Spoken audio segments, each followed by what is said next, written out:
Co-powered by LIC, हर पल आपके साथ. Punjab National Bank, a name you can bank upon.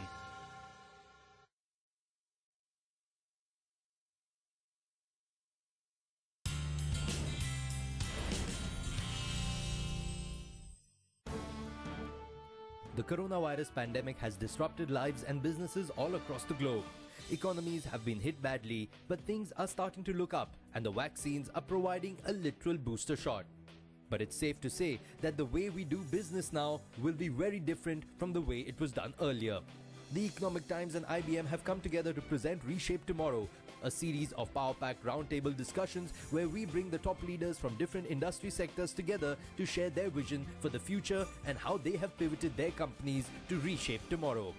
First up, we meet top CEOs from the manufacturing sector, a sector that contributes approximately 18% to the country's GDP, but is one of the most important sectors that needs to fire to get the Indian economy back on track.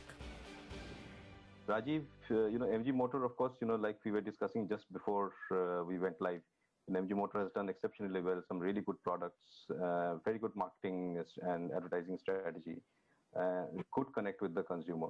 What next? What is it? I know that you are coming up with an electric vehicle, but in terms of, product strategy, in terms of brand strategy, what are the new opportunities that you spotted for future growth? To put this question in perspective, I would say, when we decided to be in India 4 years back or so, the thing was very clear that when you have to beat giants like Maruti and Hyundai, and you want to be in the consideration set of consumers, you need to do something different and innovative, and it has to be a little bit disruptive. So, our first car was the connected car, Hector. The second product was EV, and third product, Gloster, is autonomous level 1. So, when you talk about automotive, they say the future you can describe as CASE, C-A-S-E.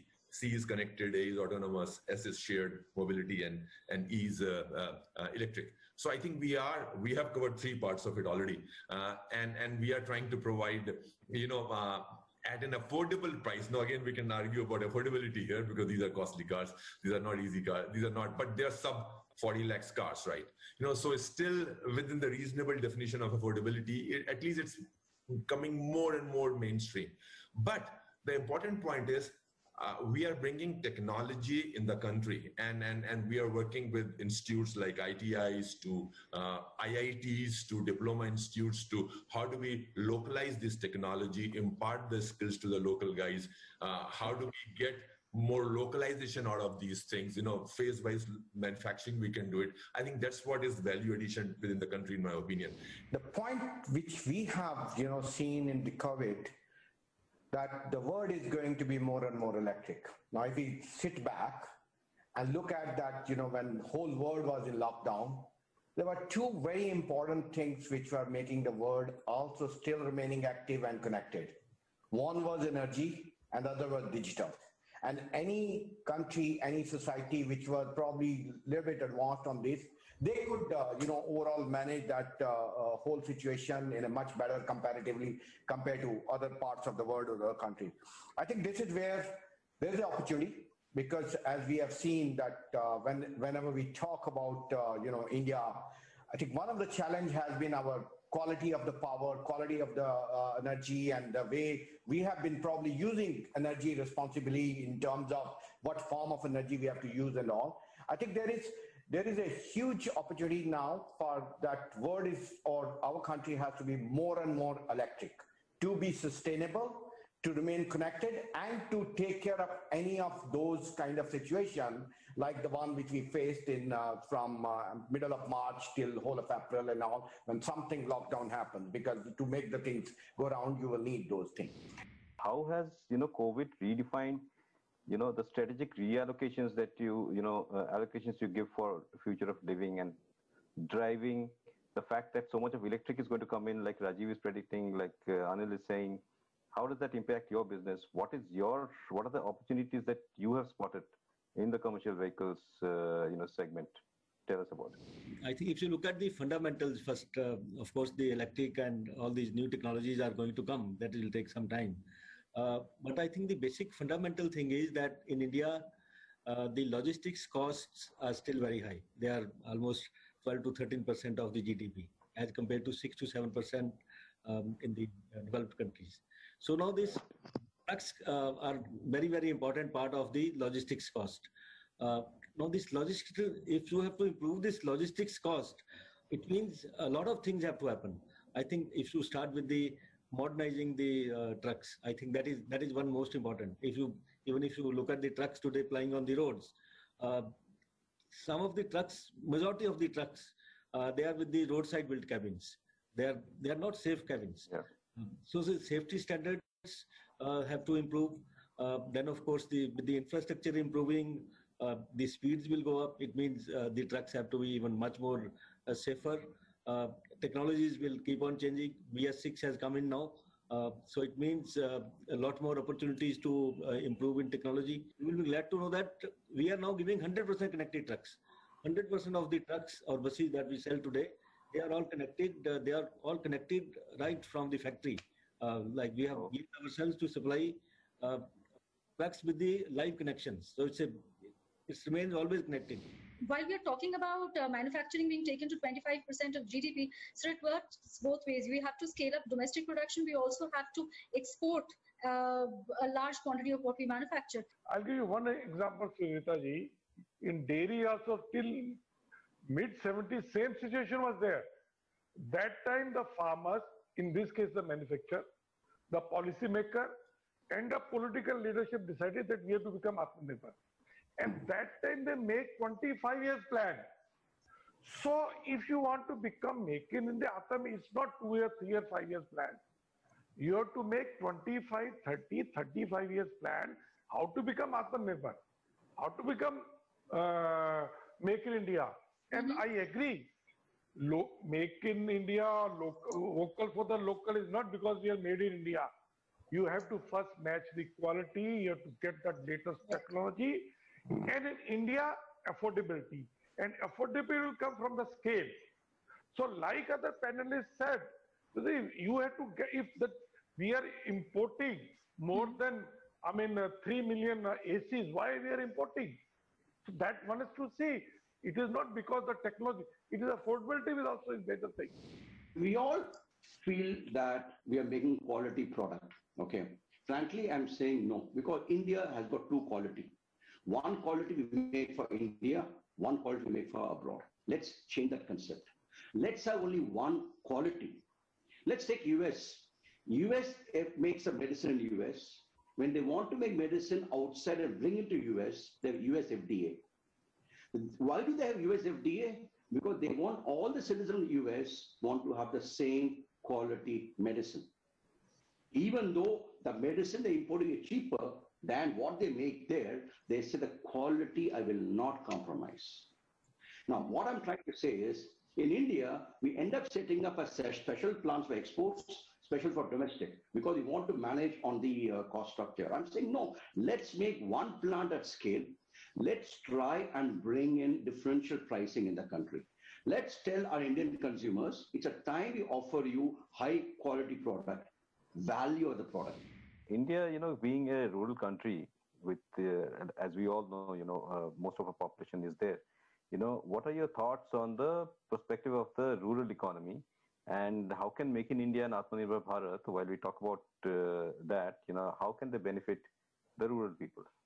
I was listening carefully all the other panelists, and in fact, when we talk about the 25% share of manufacturing in the GDP, I would say that from almost close to 15 years we have been talking. When the Honorable Prime Minister Manmohan Singh, he was the Prime Minister at that time, our share of manufacturing was close to 16%.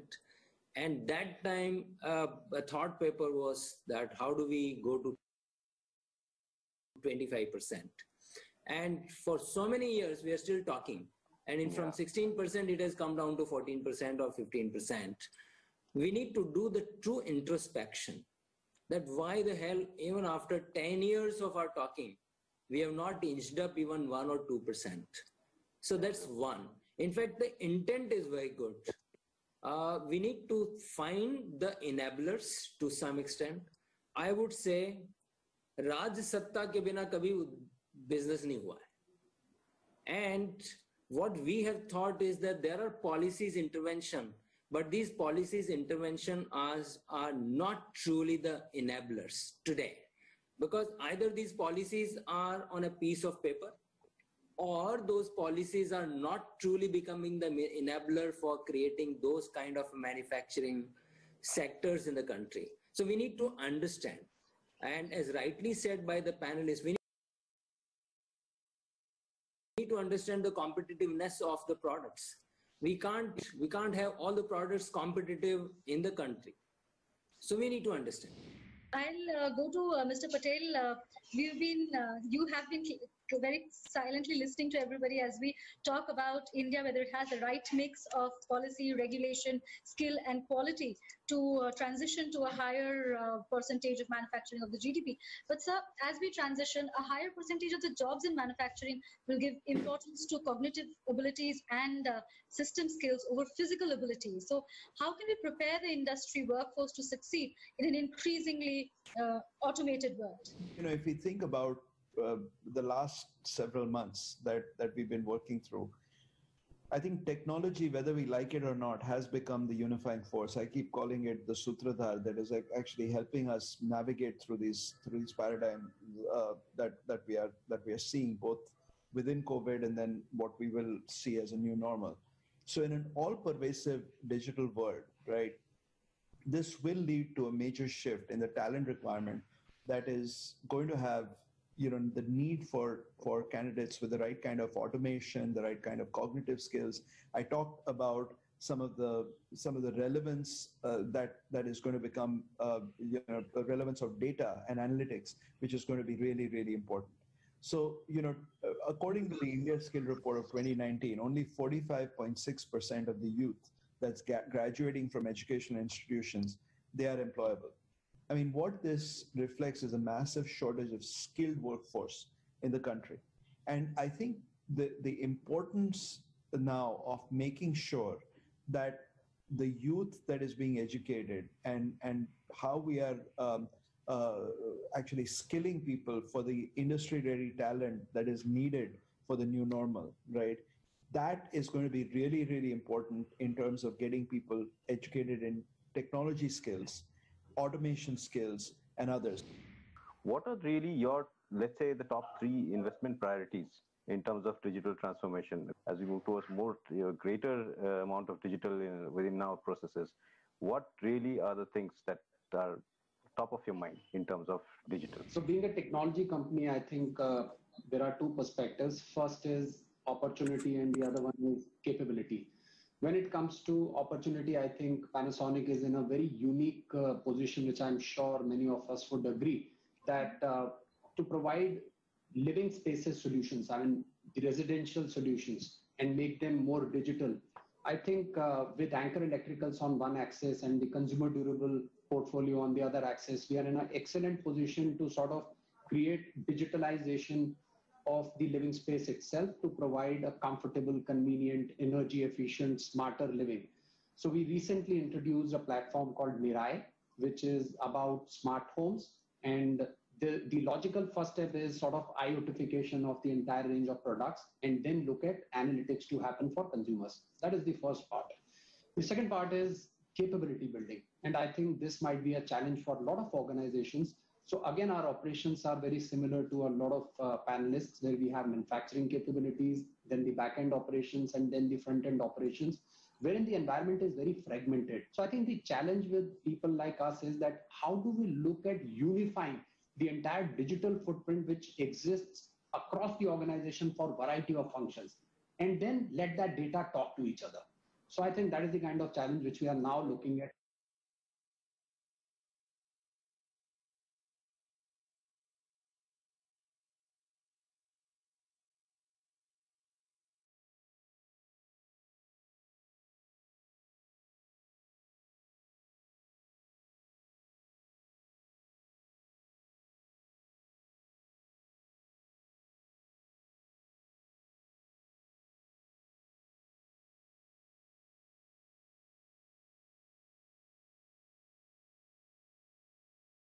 की अधूरी लगती है।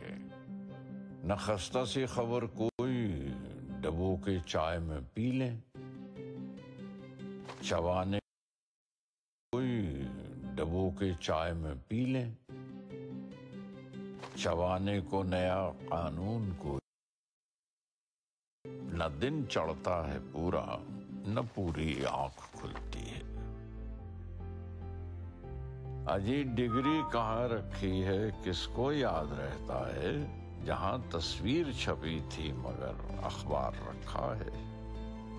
बिना अखबार दिन शुरू नहीं होता, तबीयत थोड़ी कुछ उदास रहती है।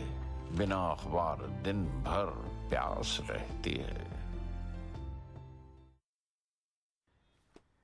पार्टी का सामान? Presenting the big, bold and beautiful, all-new Nissan Magnite. Ignite your charisma. At the heart of every great change is a great human. Come help us create value with businesses everywhere.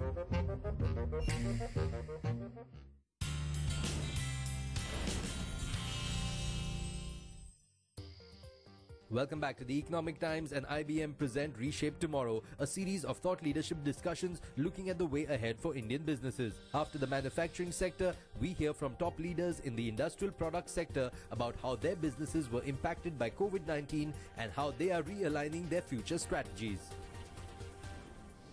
How has the power transmission business really been? How badly is it impacted? And what are the challenges that you foresee going ahead? I would say this is one of the kind of boring infrastructure sector, but a lot more transformation is happening. At the regulatory stage, as you saw, one of the first privatizations taking place, Chandigarh has started, Odisha has done it, which is a way to resolve this issue incrementally. So at least the first baby steps have started, which has been discussed for over a decade. And we are seeing first few signs of those policy level things actually getting implemented on ground now. Second, the several other Electricity Act amendment kind of change, which is also taking place in parallel. So I would say from government side, they are kind of trying to revive a lot at a regulatory and a sector stage. On a technology front, it is going through a complete upheaval, right? The rest of the world, you're moving from coal to renewable. Your lines change, your customer change, your load patterns change, everything is changing. Your devices that you are using are far more electrified now what was 10 years ago, 20 years ago. And if you look at forecast 10, 20 years ahead, I think the predictions, whichever report you pick up, is going to be that there's going to be more than 90% equipment that we use will be electrified. I'd like to piggyback off what Mr. Shah said. So one of the things that we are seeing in our sector actually is the use of plastic or plastic waste, I would like to say, to become fuel for energy grids and for power supply, for supplying power. And this is primarily done through a process of pyrolysis. But if I see during COVID time, the efficiency scales of the pyrolysis process has gone up significantly because, again, the power, the situation became more local. You can collect waste more locally. You can bring it to a local distribution center or energy converter, and then power it back to the grid or power it back to a small part of the ecosystem, by converting it into furnace oil or diesel or whichever anaerobic process that you choose, which does not add to carbon emissions. So I'd just like to add that point to what Mr. Shah is saying, that that's actually a big innovative streak that we are seeing, that our industry is never really linked with power supply or electrical grids. But COVID, even pre-COVID, but especially post-COVID, we will see that as a bigger part of our segment in general. Goel, you wanted to come in? Yeah, no, the opportunity in India, I would say, is there, but I would say in the auto sector, not many things are getting materialized because all the OEMs internationally require a large volume business. And with the type of laws, etc., for the land, etc., even though the government has been pushing for so many amendments, it is still taking time. And countries like Vietnam and Indonesia are giving us a run.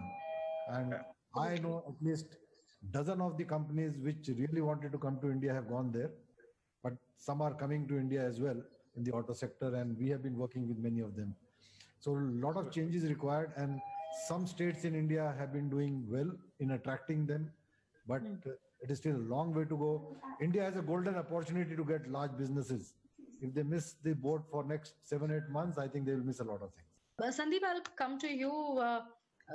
How is technology contributing to reshaping industrial businesses? Which are the areas of businesses do you see that will benefit maximum from the deployment of data and the deployment of new technology? Across the board, companies have accelerated sort of the digital transformation and digital acceleration, I think, over the last 3 months that they would probably have done over the next few years, right? So that I think is working through this. So let me just maybe give you a couple of data points that may be interesting, right? So we recently with Oxford Economics surveyed about 600 industrial products executives in 18 countries this year about their digital strategies and enterprise initiatives.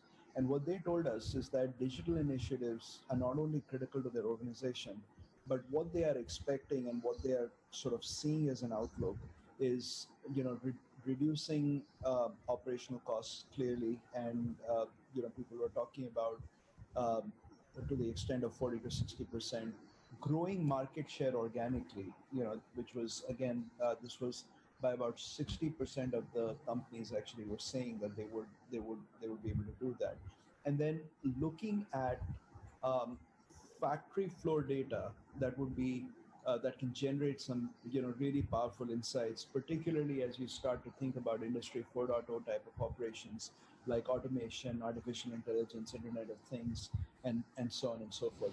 Let me build on what Sandeep just said, if I may. Real estate has admittedly been a laggard on technology adoption, right? It's probably still stuck in the literally brick and mortar world. The way we like to think about technology and the role it plays, a transformative role it plays in our industry is along 3 layers: the offer, the engagement process, and the fulfillment process. I think the offer to the customer itself, today with the kinds of things happening in the PropTech ecosystem, we have IoT devices that can help monitor your water usage. We have ultrasonic water meters. We have surveillance and security driven by IoT. On the customer engagement side, of course, digital marketing, customer engagement digitally. We recently did a launch of a project entirely without zero touch with the customer. And on the fulfillment side, how do you monitor project sites remotely? How do you set up, using IoT sensors to check setting of cement and the temperature variation between, the core of the cement and the surface. Sensors to check leakage and seepage, which is a chronic problem in our sector. Things like that, which, I think if we were able to move the needle on these 3 dimensions, there is just tremendous potential. I just want to give one example of what Sandeep was talking about digitization. So we have introduced a product which is going to be looking at digital advertising in front of elevators. When you're standing in front of elevators, people are standing there for 10 seconds, 20 seconds, like hundreds and thousands, right? So we were able to come up with a product which can beam relevant, targeted advertising or whatever content you want to put out there. And now what is happening is all of a sudden, you can make your elevators as a profit center, not just a cost center.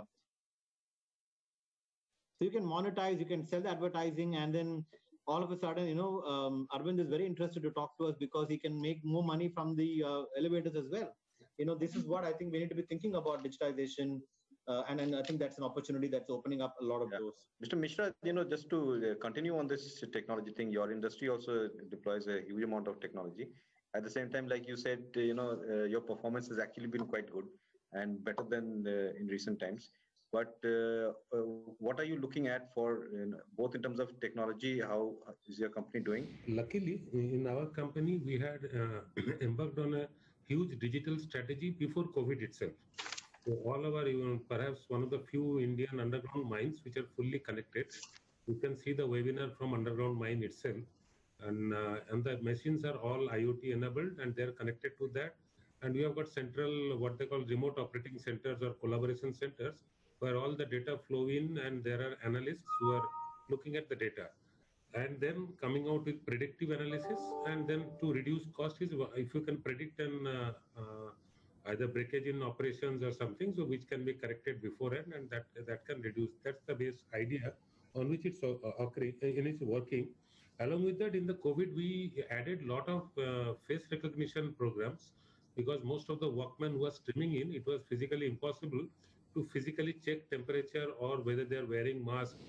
So for us, what has happened is that the COVID has been, in a way, an eye-opener again, saying that why were we able to grow even in Q2 when others were not growing? Okay, or even in Q1, we did reasonably well. I think we realized that our strategy of de-risking and diversification, whether it is in segments or geographically, okay, that was one major thing which helped us to survive and to grow. I think the second piece was that, some people did talk about cash, but one of our significant focus area during Q1 and Q2 has been how to conserve cash. Third is clearly new areas have been thrown up for growth. Let's say warehousing. We all talked about data centers. So I think that's to me the third piece where new areas are coming up in which you need to be there, because I am essentially a construction company. I would love to construct a data center. I would love to construct a refrigerated, warehouse. The other subject on Atmanirbhar, we see that as a net positive because 95% of what we sell in India, we make in India. We are globally competitive, be it on glass or gypsum or ceramics. We are globally competitive. So we really believe that it gives us a huge platform, not just to export advanced products from India, but also to be able to easily substitute many of the products that are coming in India. So therefore, from our point of view, we see Atmanirbhar as positive. Sustainability agenda is central. And more, it's also easier to communicate with our customers, whatever be it on sustainability. So this is really what I would like to conclude. Thank you all very, very much for giving us time.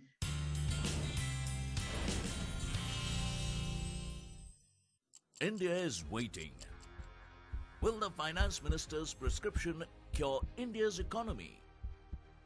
EconomicTimes.com presents RX for Growth Budget 21, co-presented by LIC.